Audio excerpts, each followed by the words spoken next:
Hello everyone, welcome to the show and thank you so much for all the love you guys have been giving us till now. So now you know what Green Tea with Ashish is all about. We help you to build your brand and take your story to the target customers. So today we have a very interesting startup with us by the name of Happy Jars. It's been run by a husband and wife, and we have Miss Surabhi with us to share the story of Happy Jars.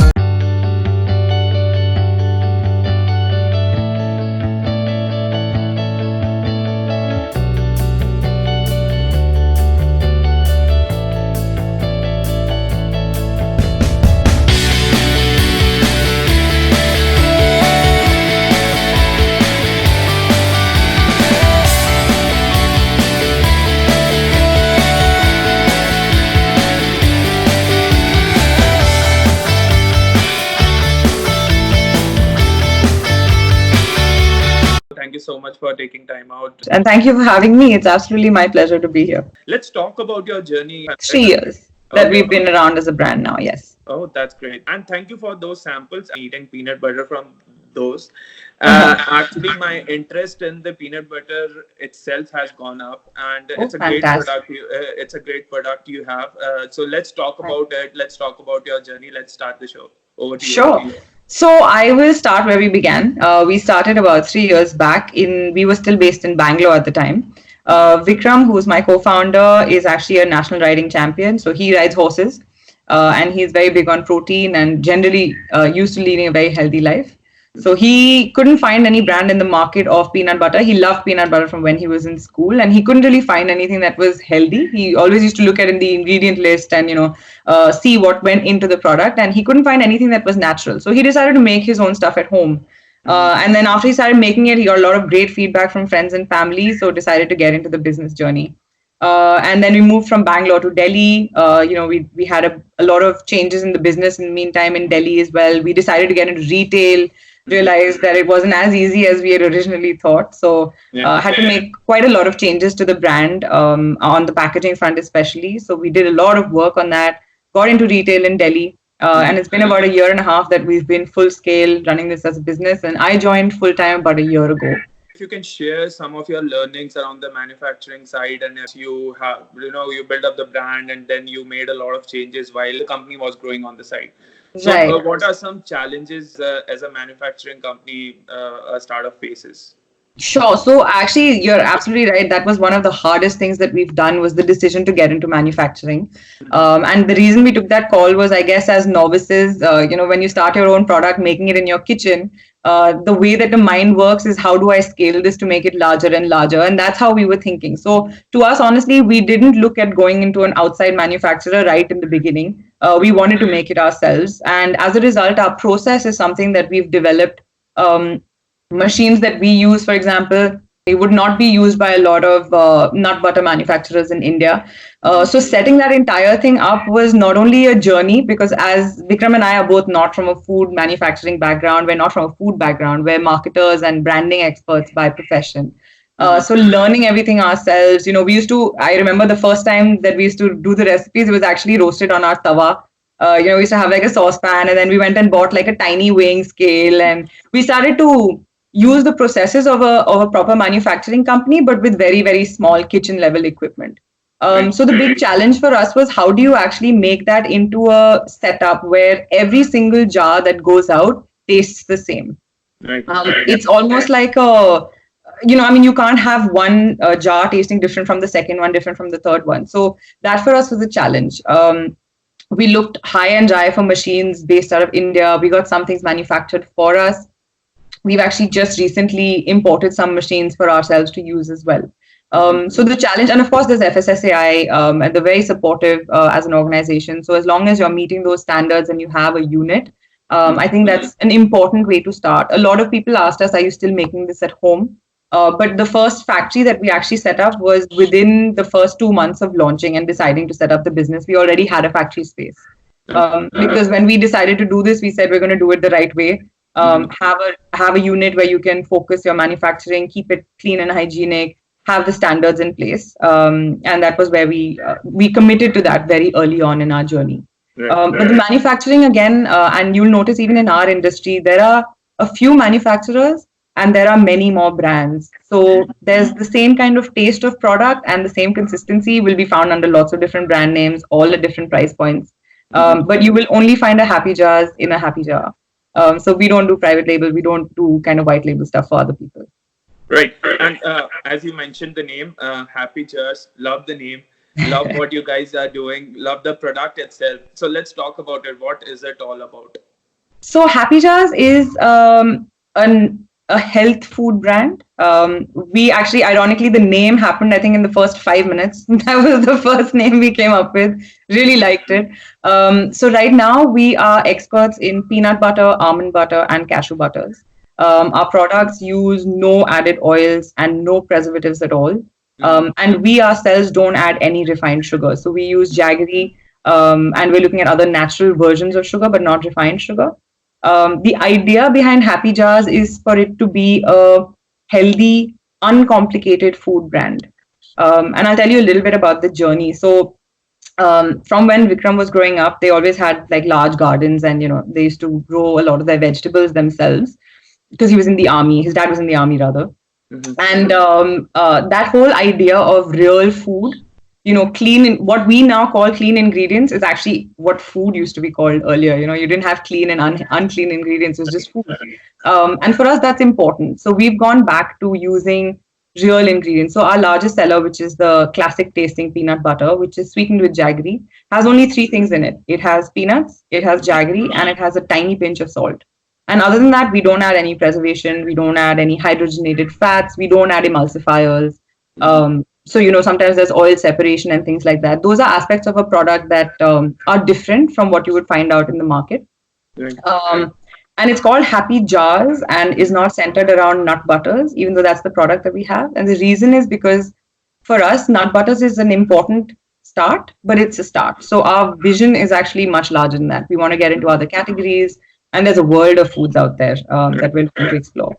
Right. Why peanut butter? Like, how did you guys started from peanut butter as a product? It was for Vikram, one of the products that he used to turn to for protein. He didn't like to have supplements ever. He didn't want to have even protein shakes. So he used to use natural products like egg ho gaya, chicken ho gaya, or peanuts, for example, as a source of protein for when he was working out and when he was riding every single day for like an hour. It really takes it out of you. It's a very difficult sport. When he started looking at the shelves, he didn't really find an option to peanut butter that was healthy. So that's how peanut butter came about, because we found a gap in the market. And that's why that was the start for us. After that, of course, there's a lot of other food choices which we're making, which have got us thinking around, this product doesn't have a healthy version. This product seems a little bit more complicated than needs to be. So that's where our NPD is at the moment. Our product development is focused there. I can buy a Happy Jar at Amazon, Big Basket, Milk Basket, Delhi retail shop. All retail. So what are your expansion plans? When are you launching in Bangalore? Yeah, no, those are the biggest ones. So Big Basket, Milk Basket, Amazon, our own website, actually, we offer free shipping and free delivery. So we try and handle as much as possible from our own site, and we can control the experience for the customer there as well. In terms of our expansion plans, they're very exciting. We know that we have a market in Bombay. We actually started in Bangalore, so we know that we have a customer base there as well. In terms of online orders right now, the top metros are of course the top cities that shop from our site and from Amazon. We are looking to expand, but that for us would be phase 2. We have chosen to do it in a manner which is controlled, because retail is a difficult exercise. It takes a lot of manpower strength. More importantly, it takes a lot of focus, because you can open a store and send your stock, and it's the easiest thing to do, but you have to make sure that that stock is well displayed, that it's a good experience for the customer, and that they get everything that they're asking for. The first time someone picks you up off a shelf, if they don't like you, you have a major problem, because you're not going to be able to get them back to the brand. So it's something that we're looking at in the near future, but we're making sure that we can get there with the right team, with the right support, and with the right setup. But our top 2 markets, definitely Bombay, Bangalore. So you should be seeing us there in a couple of months. Yeah, definitely. Yeah, that's great. I went through your website, and also have used your product. I can say it's, you are making sure that it's protein rich, it's super healthy, it's delicious. Would love to know what are these variants which you have launched in the market. Sure. So we actually started, so this is now a range of 9. We started with just 2. We had only the jaggery sweetened and the unsweetened. And since then, we've launched a dark chocolate peanut butter, which is great. I'll actually show you the jar. So this is my current favorite. I don't know if you can see that. Yeah, there you go. So it's a nice blue color, and essentially it's a dark chocolate flavor of peanut. But the difference is that it has 80% peanuts in it. So if you look at a chocolate spread in the market, you will have very little nut added to it, and that's just for namesake for saying that it's a nut butter. But actually, the first ingredient you'll see is sugar. In this, the first ingredient you'll see is peanuts. And that's a huge, like you said, our focus being on the ingredient and the health, that gives you a high level of protein of this in any case. So this actually compares in terms of protein to a lot of the plain non-flavored peanut butters that are available in the market as well. So that's my top favorite right now. And interestingly, we then launched a chili chutney peanut butter. So this is the red jar, which is a savory version.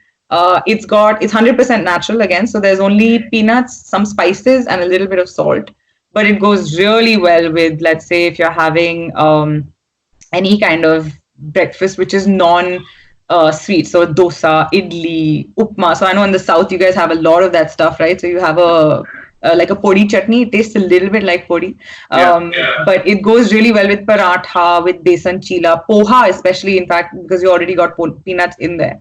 So this is our newest baby on the market, and it's doing really well. I mean, obviously India eats a hot, spicy breakfast most of the time. Sweet breakfast is different for us.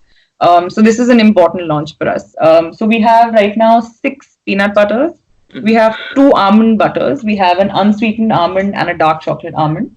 Okay. And we have an unsweetened cashew butter as well, which is just pure cashews. Okay. So there's a notion in the market that whenever there's a food which is healthy, the cost or the cost price for that immediately goes up. So where are you placing your products at? Like, are they in the very high price range, or how are you placing it at the end of the day? So it's definitely not. If I was to say, if it was going to be mass, slightly above mass and premium, it's definitely not premium. So the idea is not for us to be a brand that's not accessible. We want to be an accessible brand. But the decision we've taken is, and usually this is a decision that an FMCG brand will face, is how low do you go on the quality of ingredients you use in order to be able to make a cost price equation work for you. Right. What we've done is we've said we will not push the quality of the ingredients down in order to push our costs down. So we've kept our pricing at an accessible level, but it is a slight premium to what you will find in the market, purely because you will not find the kind of ingredient list that we're offering to you. So anything that has oils, hydrogenated fats, and sugars, those are the 3 cheapest things that you can buy from a cost perspective to put into a jar. So we don't use those, therefore we have more peanuts, which is the most expensive ingredient you can buy. So therefore our cost is slightly higher on that front. But the idea is to try and, of course, with time and with scale, make the price point work. But interestingly, in the beginning you'd asked me about FMCG and how we got into manufacturing and the entire industry. One thing we've seen over the last couple of years is that the whole industry is moving to healthy food. Whether it's organic, whether it's natural, whether it's a focus on the macros like your proteins, lack of carbs, gluten-free, vegan, which we are as well. We're gluten-free and vegan as well. The minute you start adding those things, there's a premium that gets incorporated into your ingredients itself. But customers are also more willing to pay that premium now. So you'll see even larger MNCs like your Maricos and Nestle's of the world are talking about premiumization of the category.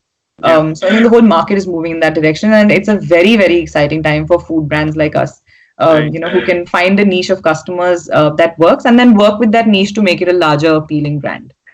Right. Can you share some of the customer testimonials you have been receiving, or so you had mine when we started this episode, but apart from that, what your customers are speaking about Happy Jars? Sure. So we have, for example, some mums who use us. And I remember one particular testimonial where she said, as a mom, I don't have to worry about what goes into my kid anymore. It's a huge praise for us because that's what we set out to do.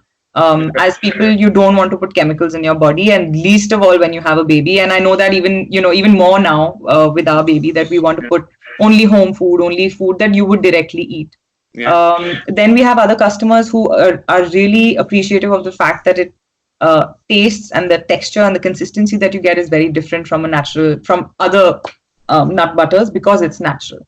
The fact that it tastes fresh. So we often describe this as, if you eat a normal branded shelf bought peanut butter, the first thing you'll taste is sugar, and then you'll get a taste of peanut, and Right. it'll roll off your tongue very easily because they have the texture as such, right?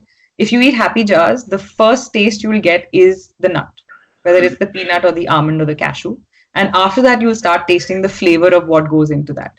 Right. So that's something we pride ourselves on. The fact that you can taste the nut first and then the rest of it also goes to show what you're putting into the jar. So people appreciate the freshness, appreciate the roast a lot of times, the fact that it tastes natural. That to us is like the highest praise that you can give. Right. And so let me get to your vision. So what's your vision for 2021, 2022? So how do you see this? So this decade has just started. So what do you plan? What are your plans for Happy Jars now? Oh, it's only going to get bigger and better. So, for us, it's just the start. It's very interesting to see that we've managed to make ourselves a model that works. I think that's the first thing as an entrepreneur you have to be worried about is, does your business model work? We have that now. We've got a very good test market in Delhi. We are topping sales month on month, so the journey is only going upwards. And we've got a pilot market now, which is ready. And like you were mentioning as well, now it's for us to get to other markets, to other cities, across channels. So 2021, 22 will probably see us getting into the top 10 cities across India. We have another few products that we're launching as well. Right. True to the nature of wanting to be a health food brand, we haven't really stopped looking at other categories since we started. It's just Right. that this happens to be the focus at the moment. So we are looking forward to launching a couple of new things, some of them quite soon actually, which should all be healthy game changers in their own categories. So Right. that's where we're at the moment, expanding all over the place. Thank you so much for sharing that. So I think we have come to the end of the episode. So anything specific you would like to share with our viewers, or to anything around Happy Jars, or anything we have missed out while talking? So, not something we've missed out. I think something that I've realized I've said a lot over the course of this episode, but one thing that I would like to leave all of you with is, as you look towards a healthier food option, even just in terms of fitness, right? Everyone wants to get fitter and healthier. I would only say pay attention to what goes into what you're eating. A lot of times we fall prey to marketing spiel, and I say that as a marketer because I've been trained in it. So, things that say X% fat free, things that say no added sugar, you should be really careful of, because when it's no added sugar, it's usually a sugar substitute, which is purely chemical, is not healthy.